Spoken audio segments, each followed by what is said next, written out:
Hi, this is Mike Elliott. You're watching the Cannabis Financial Network's Investor Insight series, where we talk to entrepreneurs and experts in the startup and emerging growth arena. In this episode, we'll be talking to Mr. Patrick Smyth. He's the president of Ross's Gold. Mr. Smyth is a veteran venture capitalist whose background includes working with financial institutions. He's the founder and managing director of Ocean Eclipse Venture Capital, where he manages a team that provides venture capital, early stage financing, corporate and public media relations, investment research analysis, taking private companies public, and other specialized services to startup and emerging growth companies. Previously, he was the managing director at iSmartCheck, an electronic transaction processor and provider of online payment solutions, working closely with large banks, including Bank of America, JP Morgan Chase, Jack Henry ProfitStars, and Citibank.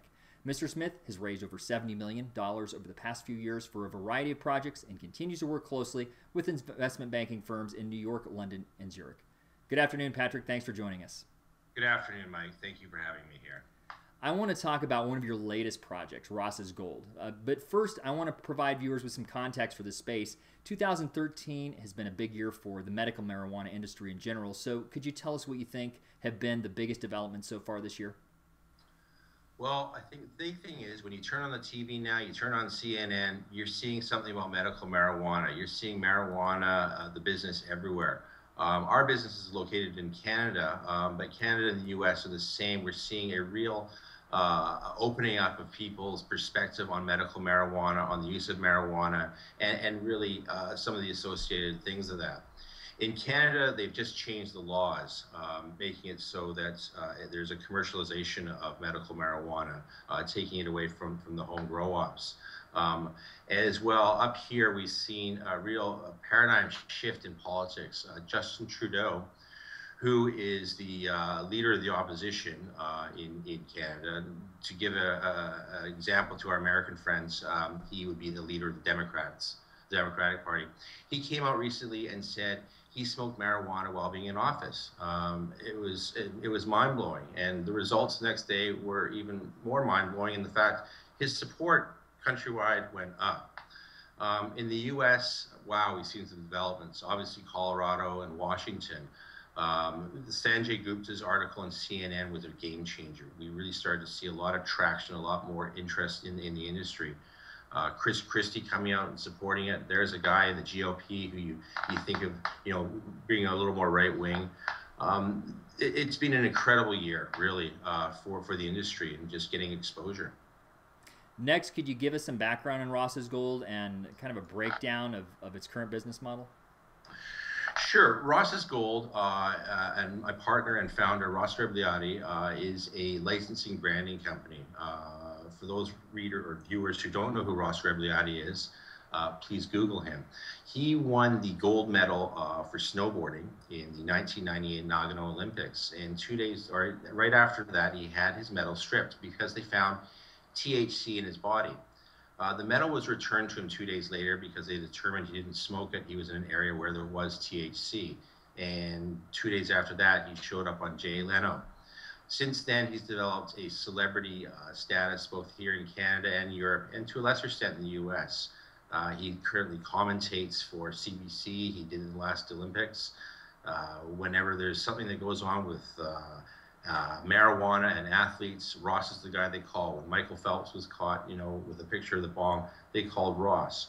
Ross enjoys celebrity. In July, he was in USA Today talking about the changes in the parameters of drug testing for the Olympics.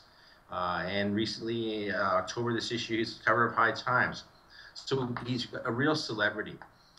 For years, he was fighting the whole, you're a bad guy, you were in marijuana. And with this shift in attitudes, he said, well, look, let's figure a way to adopt this, to brand this, and to do something with it. Our business model is really quite simple. We have a brand called Ross's Gold, Ross Rebliati, which is a brand, it's an existing brand. And what we're doing right now is we're working with growers, future licensed producers in Canada, and we're in discussions with growers in America to actually brand different strains.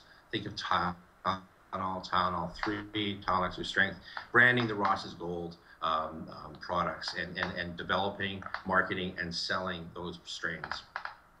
What insight can you give us as to how Ross's Gold is positioning itself in the legalized medical marijuana market in terms of leveraging recent moves by individual states toward legalization? What we're doing is we are working with growers. We're trying to develop products, as I said, with those growers and work to sell the brand. Along with that brand, we're developing a huge marketing budget.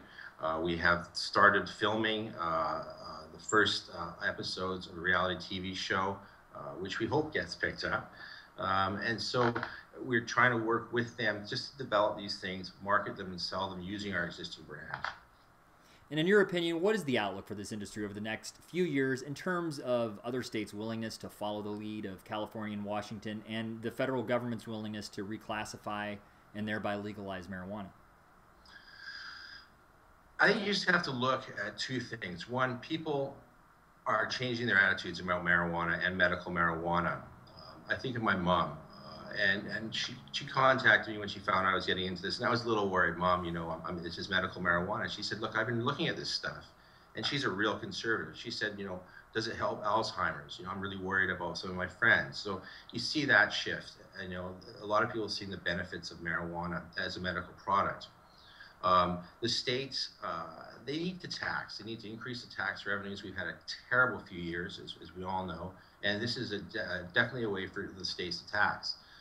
Thirdly, how much money is being spent by law enforcement on marijuana prohibition? It drains the coffers of states, police forces.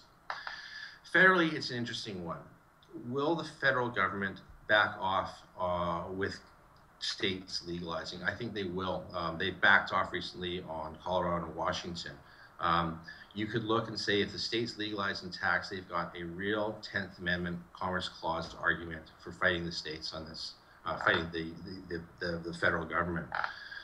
Whether or not the federal government's going to come around right away or not right away soon and accept that marijuana has medical benefits, it's too early to say. I think we need to see some more studies.